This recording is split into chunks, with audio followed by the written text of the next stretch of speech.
ನಾನು ಏನು ತಿನ್ನಲ್ಲೋ ಅದನ್ನು ಮತ್ತೊಬ್ಬರು ತಿನ್ನಬಾರ್ದು, ಪಕ್ಕದ ಮನೆಯನ್ನು ತಿನ್ನಬಾರ್ದು, ಇಡೀ ಜಗತ್ತಿನಲ್ಲಿ ಯಾರೂ ತಿನ್ನಬಾರ್ದು. ಯಾರೂ ಕೋಕಾ ಅಡಿಕೆ ತಿನ್ನಲ್ಲ, ಕೊಳೆ ಗೋಟ್ ತಿನ್ನಲ್ಲ. ದಯವಿಟ್ಟು ಇದು ಶಬ್ದ ಮಾಡಿ. ನಾವು ಚೆನ್ನಾಗಿ ಕೊಟ್ಟಿದ್ದೀವಿ, ಚಂದ ಕೊಟ್ಟಿದ್ದೀವಿ, ನಾವು ಕೋಕಾ ಅಡಿಕೆನೂ ಕೊಡ್ತೀವಿ, 20,000 ಬರ್ತಾ ಇದೆ, ಇದು ಸ್ವಲ್ಪ ಜಾಸ್ತಿ ಆಯಿತು ಅನ್ಸುತ್ತೆ. ಈಗ ಬರಬೇಡ ನೀನು, ಇದು ಬರಬೇಡ, ಸಾಲ ನಮಗಲ್ಲಿ ಏನೋ ಕೊನೆಗೋಡು ಸಿಗಲ್ಲ, ಅದೇ ದೊಡ್ಡದು ನಮಗೆ, ಕೊನೆಗೋಡು ಸಿಗಲ್ಲ. ಅವ್ರಿಗೆ ಕೊಡೋದು 20,000, ಒಂದು ಅರ್ಧ ಕ್ವಿಂಟಲ್ ಅಡಿಕೆ ಅದು ಅಷ್ಟೇ ದುಡ್ಡು. ಆದರೂ ಕೂಡ ಕೊನೆಗೋಡಿನ ಬಗ್ಗೆ ಭಾಳ ಕಂಪ್ಲೇಂಟ್ ನಮಗೆ. ನೀವು ಎಷ್ಟು ಗುದ್ದಾಡಿದ್ರು ಅಡಿಕೆ ಬ್ಯಾನ್ ಮಾಡೋಕ್ಕಾಗಲ್ಲ. ಹೆಲ್ಮೆಟ್ ಹಾಕೋದನ್ನು ಹಾಕ್ರಿ ಅಂತ ಏನಾಯಿತು, ಯಾರೂ ಫಾಲೋ ಮಾಡಲಿಲ್ಲ. ಹೆಲ್ಮೆಟ್ಟು ಇಲ್ಲ, ತಲೆನೂ ಉಳಿದಿದೆ, ಹೋಗೇ ಹೋಗುತ್ತೆ, ಏನು ಮಾಡೋಕ್ಕಾಗಲ್ಲ. ಹಾಗಾಗಿ ಅದ್ರ ಬಗ್ಗೆ ಬಹಳಷ್ಟು ಅದು ಒಂಥರ ಹುಳ ಬಿಟ್ಟಂಗೆ ನಾವು ಪಬ್ಲಿಷ್ ಮಾಡಿ, ಆ್ಯಂಟಿ ಆಕ್ಸಿಡೆಂಟ್ ಇದೆ ಅಂತ ನಾನು ಪೇಪರ್ ಪಬ್ಲಿಷ್ ಮಾಡಿದ್ದೀನಿ. ಯಾವ ಪೇಪರ್ಲೂ ಬರಲ್ಲ, ಹೀಗೆ ಕೊಟ್ಟರು ಹಾಕಲ್ಲ ನಾಳೆ ಅಂತ. ಇಂದಿನ ಈ ಅವಧಿಯಲ್ಲಿ ಅಡಿಕೆ ಗುಣಮಟ್ಟ, ಮಾರುಕಟ್ಟೆಯಲ್ಲಿ ಅಡಿಕೆ ಗುಣಮಟ್ಟದ ವಿಷಯದ ಕುರಿತು ಮಾತನಾಡೋಂಥ ಶ್ರೀ ಲೋಕೇಶ್ ಹೆಗಡೆಯವರೇ, ಶ್ರೀ ಶಂಕರನವರೇ, ಎಲ್ಲ ರೈತ ಬಂಧುಗಳೇ, ಅಡಿಕೆ ಕರ್ನಾಟಕದಲ್ಲಿ ಒಂದು ಪ್ರಮುಖವಾದಂಥ ಬೆಳೆ, ಒಂದು ದೊಡ್ಡ ಇಡೀ ದೇಶದಲ್ಲಿ ಅಡಿಕೆಯನ್ನು ಕೊಡುವಂಥ ಒಂದು ದೊಡ್ಡ ರಾಜ್ಯ. ತಮಗೆಲ್ಲ ಗೊತ್ತಿರ್ಬೋದು, ಸುಮಾರು 7,50,000 ಹೆಕ್ಟರ್ ಇದೆ ಅಂತ ಒಂದು ಅಂದಾಜಿದೆ. ಅಷ್ಟೇ, ಒಂದು ಸುಮಾರು 7,80,000 ಟನ್ನು ಕರ್ನಾಟಕದಲ್ಲಿ ಉತ್ಪಾದನೆ ಆಗ್ತಾ ಇದೆ. 26 ಜಿಲ್ಲೆಗಳಲ್ಲಿ ಅಡಿಕೆ ಬೆಳೀತಿದ್ದಾರೆ. ನಾನು ತೋಟಗಾರಿಕೆ ವಿಶ್ವವಿದ್ಯಾಲಯದಲ್ಲಿದ್ದೀನಿ. ನಾನು ಒಂದ್ಸರಿ ಹೀಗೆ ನಮ್ಮ ಕಲೀಗ್ಸು ತೋಟಗಾರಿಕೆ, ನಾನು ಕೂಡ ಪ್ಲಾಂಟೇಶನ್ ಡಿಪಾರ್ಟ್ಮೆಂಟ್ ಅವನು. ಪ್ರಿಯ ವೀಕ್ಷಕರೇ, ಈ ವಿಡಿಯೋವನ್ನ ನೋಡೋದಕ್ಕೂ ಮೊದಲು ನಮ್ಮ ಚಾನೆಲ್ ಅನ್ನ ಇನ್ನು ಸಬ್ಸ್ಕ್ರೈಬ್ ಮಾಡ್ಕೊಂಡಿಲ್ಲ ಆದರೆ ತಕ್ಷಣವೇ ಸಬ್ಸ್ಕ್ರೈಬ್ ಮಾಡ್ಕೊಳ್ಳಿ. ಹಾಗೆ ವಿಡಿಯೋ ಇಷ್ಟ ಆಗಿದ್ರೆ ಶೇರ್ ಮಾಡಿ. ಹಾಗಾಗಿ ವಿಷಯ ಬಂದಾಗ ನಾನು ನನ್ನ ಸಹೋದ್ಯೋಗಿಗಳ ಜೊತೆ ಮಾತಾಡ್ತಾ ಇದ್ದೆ. ಏನ್ರಿ ಬೈಲ್ಚಿ ಮೇಲೆಲ್ಲ ಹಾಕ್ಸ್ತಾ ಇದ್ದೀರಲ್ರಿ, ಏನ್ರಿ ಹಿಂಗೆಲ್ಲ ಬೇಡಾಡ್ರಿ ಅಂತ. ನಾವು ಹಳ್ಳಿಯವರು, ಮತ್ತು ನಾನು ಕೂಡ ರೈತರ ಮನೆಯಿಂದ ಬಂದವನು. ಹಾಗಂದಾಗ ನೀವು ಒಂದೇನ್ರಿ ರೊಕ್ಕ ಮಾಡ್ಕೊಳ್ಳೋದು, ನಾವು ಮಾಡ್ಕೋತೀವ್ರಿ, ನೀವು ಯಾಕ್ರಿ, ಮತ್ತು ಅವರು ರೈತರು ತಾನೇ, ನಿಮ್ಗೆ ಯಾಕೆ ನೀವು ಒಂದೇ ಬೇಕು ಅಂತೀರಾ ಅಂತಂದರು. ಆವಾಗ ಬಾಯಿ ಮುಚ್ಕೋಬೇಕಾಗುತ್ತೆ ನಾವು, ಯಾಕಂದರೆ ಎಲ್ಲರೂ ರೈತರಲ್ವ ಅಂತ. ಇದೆಲ್ಲ ಸಮಸ್ಯೆ. ಆಮೇಲೆ ಈಗಾಗಲೇ ಲೋಕೇಶ್ ಹೆಗಡೆಯವರು ತುಂಬ ಹೇಳಿದ್ರು, ಹೃದಯದಿಂದ ಹೇಳಿದ್ರು, ಭಾಳಷ್ಟು ಮುಚ್ಚಿಟ್ರು. ಯಾಕಂದರೆ ವ್ಯಾಪಾರಸ್ಥರಾಗತ್ತೆ, ಹೇಳೋಕ್ಕೂ ಆಗಲ್ಲ, ಭಾಳ ಅದು ಬಿಸಿ ತುಪ್ಪ ಅವರಿಗೆ. ತುಂಬ ಕಷ್ಟ ಇದೆ, ಸುಲಭ ಅಲ್ಲ. ಸಮುದ್ರಕ್ಕೆ ಡ್ಯಾಮ್ ಕಟ್ಟಬೇಕು ಅಂದರೆ ಸಾಧ್ಯ ಇಲ್ಲ. ಅದೇ ಥರನೇ ಇವರು ಕೂಡ ಅವ್ರು ಹೇಳಿದ್ರು, ಕಂಟ್ರೋಲ್ ಇದು ಯಾರು ಮಾಡಬೇಕು, ಗೌರ್ಮೆಂಟ್ನವ್ರು ಮಾಡಬೇಕು ಅಂತ. ನಮಗೊಂದು ಅನಿಸುತ್ತೆ, ಫುಡ್ ಇನ್ಸ್ಪೆಕ್ಟರ್ ಆಗಿದ್ದವರು ಮಾಡಬೇಕು ಅಂತ ಹೇಳಿ. ಬಹುಶಃ ನನಗನ್ಸುತ್ತೆ ಇದು CBI ಮತ್ತು NIA ಥರನೇ ದೊಡ್ಡದೊಂದು ಫುಡ್ ಇನ್ಸ್ಪೆಕ್ಟರ್ ಲೆವೆಲಿಗೆ ಹೋಗ್ಬೇಕು, ಅಷ್ಟು ದೊಡ್ಡದಾಗಬೇಕು. ಇದು ಯಾರಿಗೂ ಗೊತ್ತೇ ಇರಲ್ಲ, ಫುಡ್ ಇನ್ಸ್ಪೆಕ್ಟರ್ ಇದ್ದಾರೆ ಅಂತ ನಿಮ್ಗೆ ಇಂಡಸ್ಟ್ರಿಗೆ ಗೊತ್ತಿರ್ಬಿಟ್ರೆ ಸಾಮಾನ್ಯರಿಗೆ ಯಾರಿಗೂ ಗೊತ್ತೇ ಇಲ್ಲ. ದೊಡ್ಡ ಪ್ರಮಾಣದಲ್ಲಂದರೆ ಸಿರ್ಸಿಲಿರೋ ಅರ್ಧ ಹೋಟೆಲ್ ಬಂದಾಗ್ಬಿಡ್ತವೆ. ಯಾಕಂದರೆ ಅಷ್ಟು ಸ್ಟ್ರಿಕ್ಟ್ ಇದೆ ಫುಡ್ ಆ್ಯಂಡ್ ಅಡಲ್ಟ್ರೇಷನ್ ಕಾಯ್ದೆ, ಭಾಳ ಸ್ಟ್ರಿಕ್ಟ್ ಇದೆ. ಪಾಪ ಯಾರೋ ಒಬ್ಬರನ್ನ ಇಟ್ಟಿರ್ತಾರೆ, ಅವರಿಗೂ ಹೇಳಿದ್ರಲ್ಲ, ಅವ್ರಾಗಲೇ ಏನು ಮಾಡೋಕ್ಕಾಗಲ್ಲ, ಅವ್ರಿಗೆ ಪೊಲೀಸ್ ಫೋರ್ಸ್ ಬೇಕಾಗುತ್ತೆ. ಇಲ್ಲಾಂದ್ರೆ ಅವ್ರು ಜಾಬ್ ಬಿಡಬೇಕಾಗುತ್ತೆ, ಜಾಬ್ ಬಿಡಬೇಕು, ಇಲ್ಲ ಊರು ಬಿಡಬೇಕು. ಇಲ್ಲಾಂದರೆ ನಿಮ್ಮದು ಅಲ್ಲಿಗೆ ನಿಮ್ಮ ಶರ ಬರ್ದಿಟ್ಟು ವಿಲ್ ಬರ್ದಿಟ್ಟು ಹೋಗ್ಬೇಕಾಗತ್ತೆ. ಇಷ್ಟು ಕಷ್ಟ ಇದೆ. ನಿಮಗೆ ಗೊತ್ತಿರ್ಬೋದು, ಗೌರ್ಮೆಂಟಲ್ಲಿ ಎಲ್ಲ ಮಾಡಬೇಕು, ಗೌರ್ಮೆಂಟಲ್ಲಿ ಏನು ಮಾಡಬೇಕು. ಮತ್ತು ಬೆಳಗ್ಗೆನೂ ಹೇಳಿದ್ರು, ನಮ್ಮ ಶಂಕರಪ್ಪನವರು ಕೂಡ ವಿಶದವಾಗಿ ಹೇಳಿದ್ರು, ಭಾಳಷ್ಟು ಒಳ್ಳೆಯ ವಿಷಯ ಹೇಳಿದ್ರು. ಯಾಕಂದರೆ ಎಲ್ಲರಿಗೂ ಕೂಡ ಕಂಟ್ರೋಲ್ ಅಂದರೆ ಕೆಟ್ಟದ್ದು ಮಾಡ್ತಾ ಇಲ್ಲ ಅಂತ, ಕೆಟ್ಟದ್ದಲ್ಲ ಅದು. ಆದರೆ ನಂದೊಂದು ಇದಕ್ಕಿಂತ ಈ ಅವಧಿಗೆ ಸಂಬಂಧಪಟ್ಟಿಲ್ಲ, ಆದರೂ ಕೂಡ ನಾನು ಹೇಳ್ತಾ ಇದ್ದೀನಿ, ರೈತರಾದಂಥವರು ದಯವಿಟ್ಟು ನಾನು ಯಾವ ಅಡಿಕೆಯನ್ನು ತಿನ್ನೋಲ್ಲೋ ಮನೆಯಲ್ಲಿ, ಅಥವಾ ನಮ್ಮ ಸಂಬಂಧಿಕರು ತಿನ್ನೋಲ್ಲೋ ಆ ಅಡಿಕೆಯನ್ನು ಮಾರುಕಟ್ಟೆಗೆ ಕೊಡೋದಿಲ್ಲ ಅಂತ ಶಬ್ದ ಮಾಡಿ. ದಯವಿಟ್ಟು ನಾನು ಏನು ತಿನ್ನೋಲ್ಲೋ ಅದನ್ನು ಮತ್ತೊಬ್ಬರು ತಿನ್ನಬಾರ್ದು, ಪಕ್ಕದ ಮನೆಯನ್ನು ತಿನ್ನಬಾರ್ದು, ಇಡೀ ಜಗತ್ತಿನಲ್ಲಿ ಯಾರೂ ತಿನ್ನಬಾರ್ದು. ಯಾರೂ ಕೋಕಾ ಅಡಿಕೆ ತಿನ್ನಲ್ಲ, ಕೊಳೆ ಗೋಟ್ ತಿನ್ನಲ್ಲ. ದಯವಿಟ್ಟು ಇದು ಶಬ್ದ ಮಾಡಿ. ನಾವು ಚೆನ್ನಾಗಿ ಕೊಟ್ಟಿದ್ದೀವಿ, ಚಂದ ಕೊಟ್ಟಿದ್ದೀವಿ, ನಾವು ಕೋಕಾ ಅಡಿಕೆನೂ ಕೊಡ್ತೀವಿ, 20,000 ಬರ್ತಾ ಇದೆ, ಇದು ಸ್ವಲ್ಪ ಜಾಸ್ತಿ ಆಯಿತು ಅನ್ಸುತ್ತೆ. ನಾನು ಏನು ತಿನ್ನೋಲ್ಲೋ ಅದು ನೀವು ತಿನ್ನಬಾರ್ದು ಅನ್ನೋ ಪ್ರಿನ್ಸಿಪಲ್ ಇಟ್ಕೊಂಡು ಮಾಡಿದ್ರೆ ಕೋಕಾನ್ ದಯವಿಟ್ಟು ತರಬೇಡಿ. ಇದಾಗಲೇ ಹೇಳಿದ್ರು, 70s 80ರಲ್ಲಿ ಇರಲಿಲ್ಲ ಅದೆಲ್ಲ, ಮಾರುಕಟ್ಟೆಗೆಲ್ಲ ಇದು ಹಾಕ್ತಾಯಿದ್ರು, ಏನೋ ಗೊಬ್ಬರ ಗುಂಡಿಗೆ ಹಾಕ್ತಾಯಿದ್ರು. ಹಾಕೋಣ, ಗೊಬ್ಬರ ಗುಂಡಿ ಕೆಟ್ಟದ್ದಲ್ಲ, ಗೊಬ್ಬರ ಒಳ್ಳೇದು, ಬಂಗಾರ ನಮ್ಮ ಅಡಿಕೆಗೆ ಇರುತ್ತೆ, ನಮ್ಮ ಅಡಿಕೆ ತೋಟಕ್ಕೆ ಬರುತ್ತೆ. ಹಾಗಾಗಿ ದಯವಿಟ್ಟು ಇದೊಂದು ಇದು ಮಾಡಿ, ಆವಾಗ ನಾವು ಧೈರ್ಯವಾಗಿ ನಾನು ಒಳ್ಳೆ ಅಡಿಕೆಯನ್ನು ಮಾರುಕಟ್ಟೆಗೆ ಕೊಡ್ತಾ ಇದ್ದೀನಿ, ನಾನು ನನ್ನಿಂದ ತಪ್ಪಾಗಿಲ್ಲ ಅಂತ. ಆದರೆ ಇದನ್ನೂ ಕೊಟ್ಕೊಂಡು ನಾನು, ಯಾಕಂದರೆ ಏನಾಗುತ್ತೆ, ಮಿಕ್ಸ್, ಅವರೇ ಹೇಳಿದ್ರು ಶಂಕರಪ್ಪನವರು, ಮಿಕ್ಸ್ ಆಗುತ್ತೆ. ಕಳಪೆ ಗುಣಮಟ್ಟದ ಅಡಿಕೆಯನ್ನು ಮಾಡಿ ಇದು ಬಂದಾಯಿತು ಅಂದರೆ ಅಡಿಕೆಗೆ ಬೇರೆ ರೇಟ್ ಕೊಟ್ಟೆ ಕೊಡ್ತಾರೆ, ಒಳ್ಳೆ ಅಡಿಕೆ ಕೊಟ್ಟೆ ಕೊಡ್ತಾರೆ. ಯಾಕಂದ್ರೆ ಕೊಡಲೇಬೇಕು. ಇಲ್ಲಿ ಯಾರೋ ಬಡ ರಾಜ್ಯಕ್ಕೆ ಹೋಗಿ ಕಳಿಸ್ತಾರೆ, ಅಲ್ಲಿ ಅವರು ತಿಂತಾರೆ, ಅವರು ಹಾಸ್ಪಿಟ್ಲಿಗೆ ಹೋಗ್ತಾರೆ, ಅವ್ರು ಸರ್ವೆ ಬರುತ್ತೆ. ಇಲ್ಲಿ ಶಿರ್ಸಿಯವರಾಗಲಿ ಮಲೆನಾಡವರಾಗಲಿ ಯಾರೂ ಸರ್ವೆಯಲ್ಲಿ ಸಿಕ್ಕಾಕೊಳ್ಳಲ್ಲ ಅಥವಾ ಬರೋದಿಲ್ಲ, ಹಾಸ್ಪಿಟ್ಲಿಗೆ ಹೋಗೋರಲ್ಲ, ಅವ್ರು ಸಿಕ್ಕಾಕೊಳ್ಳೋರು ಅವರು. ಆವಾಗ ಬಂತು WHO ಹೋಗುತ್ತೆ, ಮತ್ತೊಬ್ಬರು ಹೇಳ್ತಾರೆ, ಎಲ್ಲರೂ ಹೇಳ್ತಾರೆ ನಮಗೆ. ಹಾಗಾಗಿ ಈ ಗುಣಮಟ್ಟದವನ್ನು ದಯವಿಟ್ಟು ನಾವು ನಮ್ಮ ಲೆವೆಲಲ್ಲಿ ಮಾಡ್ಕೊಳ್ಳೋಣ. ಎಲ್ಲದಕ್ಕೂ ಬರುತ್ತೆ, ಚೆನ್ನಾಗಿ ಬರುತ್ತೆ. ಯಾಕಂದ್ರೆ ಇನ್ನೊಂದು ವಿಷಯ, ಆ ವರ್ಷದ ಅಡಿಕೆ ಆ ವರ್ಷನೇ ಕೈ ಬಿಡ್ತೀನಿ ಅನ್ನೋ ಒಂದು ಧ್ಯೇಯವನ್ನು ತೊಗೊಳ್ಬೇಕು. ನಾನು 2 ವರ್ಷ ಆದರೂ ಇಟ್ಕೊತೀನಿ, 3 ವರ್ಷ ಆದರೂ ಇಟ್ಕೊಡ್ತೀನಿ, ಇನ್ನೂ ರೇಟ್ ಬರಲಿ. ಯಾಕಂದ್ರೆ ನನಗಿನ್ನೂ ಗೊತ್ತಿದೆ, ಇಲ್ಲಿಯವರೇ ಇದ್ದಾರೆ, ನನಗೆ 20,000 ಬಂದರೂ ಕ್ವಿಂಟಲ್ಲಿಗೆ ನಾನು ಬದುಕ್ತೀನಿ ಅನ್ನೋರು ಇದ್ದಾರೆ. ಇನ್ನು 70,000 ಬಂದರೂ ಸಾಕಾಗಲ್ಲ, ಇನ್ನೂ 1.5 ಲಕ್ಷ ಬರಬೇಕು ಅನ್ನೋರು ಇದ್ದಾರೆ. ಅನಂತ ರೆಸಿಡೆನ್ಸಿ ಶಿರಸಿಯಲ್ಲಿ ವ್ಯವಸ್ಥಿತವಾಗಿ ಮಾಡಿರುವ ಲೇಔಟ್ ಇದು. ಕೇವಲ 12 ಲಕ್ಷ ರೂಪಾಯಿಯಿಂದ 30-40 ಸೈಟ್ಗಳು ಆರಂಭ. ಶಿರಸಿಯಿಂದ 7 ಕಿಲೋಮೀಟರ್ ದೂರದಲ್ಲಿ ಅಂಡಗಿ ರಸ್ತೆಯಲ್ಲಿನ ನುರುಕಲಕೊಪ್ಪ ಗ್ರಾಮದಲ್ಲಿನ ಲೇಔಟ್ 30-40, 30-50 ಅಳತೆಯ ಸೈಟ್ಗಳು ಲಭ್ಯ. ಈಗಾಗಲೇ ಮನೆಗಳನ್ನು ಹೊಂದಿ ಜನವಸತಿ ಇರುವಂತಹ ಲೇಔಟ್ ಇದಾಗಿದೆ.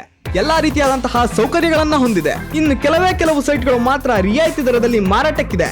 ಆಸಕ್ತರು ಈ ಕೂಡಲೇ ಸಂಪರ್ಕಿಸಿ. ಹಾಗಾಗಿ ಈ ರೇಸಲ್ಲಿ ಹೋಗಬಾರ್ದು. ನಾವು ಆದಷ್ಟು ಬೇಗ, ಯಾಕಂದ್ರೆ ತಿನ್ನೋ ವಸ್ತು ಅದು ಬಿಲ್ಡಿಂಗ್ ಕಟ್ಟಲಿಕ್ಕಲ್ಲ ಅಥವಾ ಹಿಂಡಿ ಮಾಡಿ ದನಕ್ಕೆ ಹಾಕೋ ವಸ್ತು ಅಲ್ಲ. ದಯವಿಟ್ಟು ಮನುಷ್ಯರು ತಿನ್ನುವಂಥದ್ದು.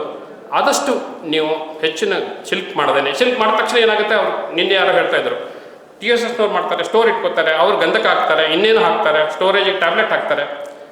ನೀವು ಕೊಡಬಾರ್ದು ಅಂತಂದರೆ ಏನು ಸ್ಟೋರೇಜ್ ಮಾಡಲೇಬೇಕು ನೀವು. ಯಾಕಂದರೆ ಸಾಲಗಾರರಲ್ಲಿ ಅವರಿಗೂ ಅದು ನೀವೆಲ್ಲ ಗಿರಾಕಿಗಳು ಕಾಣಿಸುತ್ತೆ ಅವರಿಗೆ. ಒಬ್ಬರು ಎಲ್ಲರ ತಲೆ ಮೇಲೆ ಒಂದಷ್ಟು ಇಟ್ಟರೆ ಮಾತ್ರ ಅವ್ರು ಬೆಳೆ ಬೆಳೆಯುತ್ತೆ. ಸೊಸೈಟಿದು ಗೊತ್ತಿದೆ ಎಲ್ಲರಿಗೂ. ಹಾಗಾಗಿ ದಯವಿಟ್ಟು ಇದನ್ನು ನೋಡಿ, ಎಷ್ಟಾದ್ರು ಬರಲಿ ಅದು. ಆದರೆ ನಾನು ಮುಂದಿನ ವರ್ಷ ಮತ್ತೆ ಅಡಿಕೆ ಬರುತ್ತೆ, ಆವಾಗ ಕೊಡಬೇಕು. ದಯವಿಟ್ಟು ಅದನ್ನು ಯೋಚನೆ ಮಾಡಿ. ಆಗಲೇ ಹೇಳಿದಾಗೆ ಅವರು ಭಾಳ ಜನ ಬರಬೇಕಾಗಿತ್ತು. ಲೋಕೇಶ್ ಹೆಗ್ಡೆ ಅವರು ಭಾಳ ಬೇಜಾರಾಯಿತು ಅವರಿಗೆ. ತುಂಬ ಜನ ಬರಲ್ಲ, ಮತ್ತು ಹಳೆ ಜನ ಮಾತ್ರ ಬರ್ತಾರೆ. ಇದು ಕೃಷಿಯಲ್ಲಿ ಇರೋದೇ ಹೀಗೆ, ಹಳೆ ಜನ ಮಾತ್ರ ಬರೋರು. ನಾನು ಭಾಳ ಸರಿ ಹೇಳಿದ್ದೀನಿ, ಇನ್ನೊಂದು ವೇದಿಕೆನಲ್ಲಿ ಹೇಳಿದ್ದೀನಿ, ಹಳೆ ಜನ ಮಾತ್ರ ಬರೋದು. ಯಾಕಂದರೆ ಮನೆಯಲ್ಲಿ ಕೃಷಿ ಚೆನ್ನಾಗಿರುತ್ತೆ, ಯಾರಿಗೂ ಹೇಳಲ್ಲ, ಮಗಳಿಗೂ ಹೇಳಲ್ಲ, ಮಗನಿಗೂ ಹೇಳಲ್ಲ. ಮಗನಿಗೆ ಎಷ್ಟು ಸಾಲ ಇದೆ ಗೊತ್ತಾ ನಿನಗೆ? ಚಟ್ಟಿ ಹಾಕಲಿ ದುಡ್ಡಿಲ್ಲ ಗೊತ್ತಾ ನಿನಗೆ? ಯಾಕೆ ಹಳೆ ಚಪ್ಪಲ್ ಹಾಕೊಂಡು ಹೋಗಿ ನೀನು, ದುಡ್ಡೇ ಇಲ್ಲ, ಸಾಲನೇ ಕೊಡಲ್ಲ ಅಂತ ಹೇಳಿ ಅದೇ ವಾತಾವರಣ ಮನೆ ಸಿಟ್ಟು ಯಾವ ಮಗ ಇರ್ತಾರೆ ಸರ್? ಇಂಜಿನಿಯರ್ ಹಂಗೆ ಹೇಳಲ್ಲ, ಡಾಕ್ಟರ್ ಹಂಗೆ ಹೇಳಲ್ಲ. ಇಂಜಿನಿಯರ್ ಮನೇಲಿ ಯಾರೂ ಹೇಳಲ್ಲ, ಅವ್ನು ನೋಡೋ ಇವತ್ತು ಬಿಲ್ಡಿಂಗ್ ಕಟ್ಟಿದ್ದೀನಿ ಒಂದು ಟೆಂಡರ್ನಲ್ಲಿ, ನಾಳೆ ಡಮಾರ್ ಎಷ್ಟು ರೊಕ್ಕ ಬಂತು, ನಾಳೆ ನೀನು ಬಾ ಅಲ್ಲಿ ಅಂತ ಹೇಳ್ತಾರೆ. ಹೇಳಲ್ಲ ಹಂಗೆ ಅವನು. ಚೆನ್ನಾಗಿದೆಪ್ಪ, ಭಾಳ ಚೆನ್ನಾಗಿದೆ ಬಾರೋ ಅಂತ. ಡಾಕ್ಟ್ರು ಕೂಡ ಇವತ್ತೊಂದು ಆಪ್ರೇಷನ್ ಮಾಡಿದ್ದೀನಿ, ನಾಳೆ ಡಮಾರ್ ಬರಬೇಡಪ್ಪ ನೀನು, ನಾನೊಬ್ಬನೇ ಇರ್ತೀನಿ ಹೇಳೋದಿಲ್ಲ. ಅವನು ಚೆನ್ನಾಗಿದೆಪ್ಪ, ಇದು ಭಾಳ ಒಳ್ಳೆ ಪ್ರಾಕ್ಟೀಸ್ ಅಂತ ಹೇಳ್ತಾನೆ. ಕೃಷಿ ಮಾತ್ರ ಹಾಗೆ, ಈಗ ಬರಬೇಡ ನೀನು, ಇದು ಬರಬೇಡ, ಸಾಲ ನಮಗಲ್ಲಿ ಏನೋ ಕೊನೆಗೋಡು ಸಿಗಲ್ಲ, ಅದೇ ದೊಡ್ಡದು ನಮಗೆ, ಕೊನೆಗೋಡು ಸಿಗಲ್ಲ. ಅವ್ರಿಗೆ ಕೊಡೋದು 20,000, ಒಂದು ಅರ್ಧ ಕ್ವಿಂಟಲ್ ಅಡಿಕೆ ಇದೆ ಅಷ್ಟೇ ದುಡ್ಡು. ಆದರೂ ಕೂಡ ಕೊನೆಗೋಡಿನ ಬಗ್ಗೆ ಭಾಳ ಕಂಪ್ಲೇಂಟ್ ನಮಗೆ. ಅದ್ರ ಬಗ್ಗೆ ಲೆಕ್ಕಿಲ್ಲ, ಪತ್ರ ಇಲ್ಲ, ಒಂದು ಹೇಳಲ್ಲ ಯಾರಿಗೂ. ಮನೆ ವಾತಾವರಣ ಹೀಗಾದಾಗ ಯಾವ ಯುವಕರು ಬರಲ್ಲ ಕೃಷಿಗೆ. ಇಲ್ಲಿ ಹೇಳಬೇಕು, ಚೆನ್ನಾಗಿದೆ ಅಣ್ಣ ಬಾರ ಇಲ್ಲಿ, ನಿನ್ಗೇನು ಸಂಬಳ ಕೊಡ್ತಾರೆ? ನಮ್ಮಪ್ಪ ಹೇಳಿದ್ದ ಅಣ್ಣ, ನನಗಿನ್ನೂ ನೆನಪಿದೆ. ನಮ್ಮಪ್ಪ ನಾನು ಕಾಲೇಜಿಗೆ ಹೋಗ್ತೀನಿ ಅಂದಾಗ, ಬೇಡ ನೀವು ಹೋಗಬೇಡ, ಹಾಸಿಗೆ ಹಾಕೊಂಡು ಮಲ್ಕೊ, ನಿನಗೇನು ಬೇಕು, ಯು ಆರ್ ದ ಬಾಸ್, ನೀನು ಬಾಸ್ ಇದೆಯಾ ಅಂತ. ಬಟ್ ಜಗಳ ಆಡ್ಕೊಂಡು ನಾನು 15 ದಿವಸ ಉಪವಾಸ ಬಿದ್ದೆ ಎಲ್ಲ ಮಾಡಿ ಕಾಲೇಜಿಗೆ ಹೋದೆ. ಕೊನೆಗೆ ಸಾಹಿತ್ಯನ ಮೊದಲು ಹೇಳಿದ್ರು, ಇಲ್ಲ ನೀನೇ ಸರಿಯಪ್ಪ ಅಂತ. ಬಟ್ ಅಲ್ಲ, ಇದು ಚೆನ್ನಾಗಿದೆ, ತುಂಬ ಚೆನ್ನಾಗಿದೆ ಕೃಷಿ. ಬಟ್ ಲೆಕ್ಕಾಚಾರ ಇಲ್ಲ, ನಾವು ಯಾರಿಗೂ ಹೇಳಲ್ಲ, ಅನೌನ್ಸ್ ಮಾಡಲ್ಲ. ನಮಗೆ ಟ್ಯಾಕ್ಸ್ ಬಂದ್ಬಿಡ್ತನೋ ಅಂತ ಹೆದರಿಕೆ.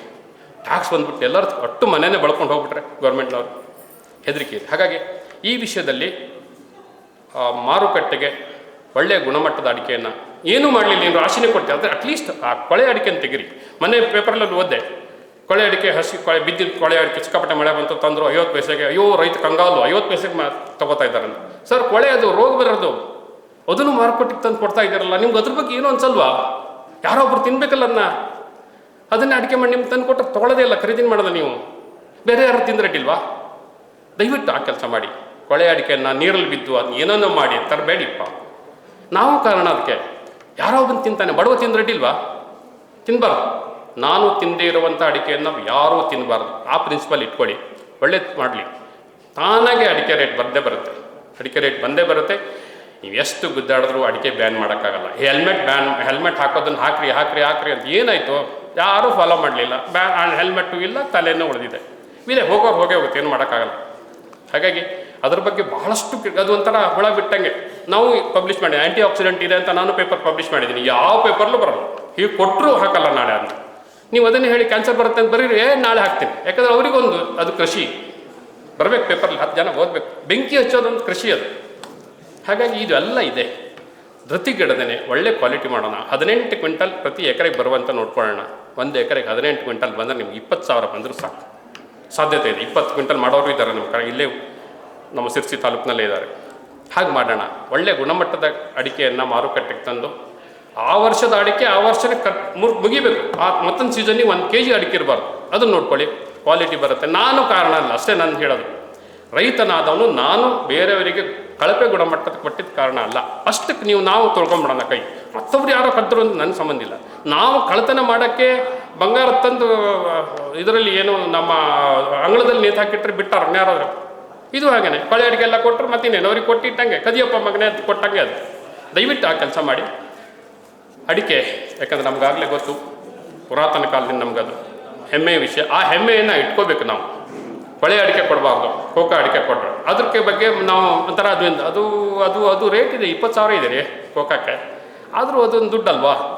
ನಮ್ಮ ಮನೇಲಿ ತೋಟ ಬಿದ್ದೋಗ್ತಾರೆ. ಈಗಷ್ಟೇ ಬೆಳಗ್ಗೆ ಮಾತಾಡ್ತಾ ಇದ್ದೆ, ಬಿದ್ದೋಗೋದು ನಾನೇ ಕೊಡದೆ ಹೆಂಗಿರಲಿ, ತಂದು ಕೊಡೋವನೇ ನಾನು. ಹಂಗಲ್ಲ, ಒಣಗಿದ್ದು ಬೇಕಾದಷ್ಟು ಸಿಗುತ್ತೆ, ತಂದು ಕೊಡೋಕ್ಕಾಗತ್ತಾ ನಾವು ಮಾರ್ಕೆಟ್ಗೆ? ಹಾಗಾಗಿ ಆ ಒಂದು ಪ್ರಿನ್ಸಿಪಲ್ ಇರಲಿ, ಒಳ್ಳೆಯ ಗುಣಮಟ್ಟದ ಅಡಿಕೆ ಬರಲಿ, ನಮ್ಮ ಲೆವೆಲಲ್ಲಿ ನಾವು ಮಾಡ್ಕೊಳ್ಳೋಣ. ಅದು ರೈತರ ಕೆಲಸ ಅಲ್ಲ, ಏನೋ ಮಾರುಕಟ್ಟೆಯಲ್ಲಿ ಕಂಟ್ರೋಲ್ ಮಾಡೋದು ರೈತರ ಕೆಲಸ ಅಲ್ಲ. ಅದು ಕಾಯ್ದೆ ಕಾನೂನು ಆ ದೇಶದ್ದು ಆ ಭೂಮಿದು ಏನಿದೆ ಅದು ಮಾಡುತ್ತೆ. ಇವತ್ತೆಲ್ಲ ನಾಳೆ ಆಗುತ್ತೆ. ಒಂದು ಹೋಪ್ಫುಲ್ ಆಗಿರೋಣ, ಒಳ್ಳೇದಾಗುತ್ತೆ, ನನ್ನ ಮಗನಿಗೆ ಮದುವೆ ಆಗುತ್ತೆ ಅಂತ ಹೇಗೆ ಹೋಪ್ಫುಲ್ ಆಗಿರ್ತೀವೋ, ನನ್ನ ಮಗಳಿಗೆ ಮದುವೆ ಆಗುತ್ತೆ ಅಂತ ಯಾರೋ ಬಂದು ಹೇಳಿದ್ರೆ ಹುಚ್ಚ ಹೋಗಲೇ ಅಂತ ಯಾರೋ ಬಂದು ಹೇಳಿ ನಿಮ್ಮ ಮಗಳಿಗೆ ಮದುವೆನೇ ಆಗಲ್ಲ ಅಂತ ಸಾಧ್ಯನೇ ಇಲ್ಲ ಹೇಳೋಕ್ಕೆ. ಇದು ಹಾಗೇನೆ ಒಳ್ಳೇದಾಗತ್ತೆ ಅಂತ ಹೋಪ್ಫುಲ್ ಆಗಿರೋಣ. ಒಳ್ಳೇದಿದೆ, ಆಗುತ್ತೆ.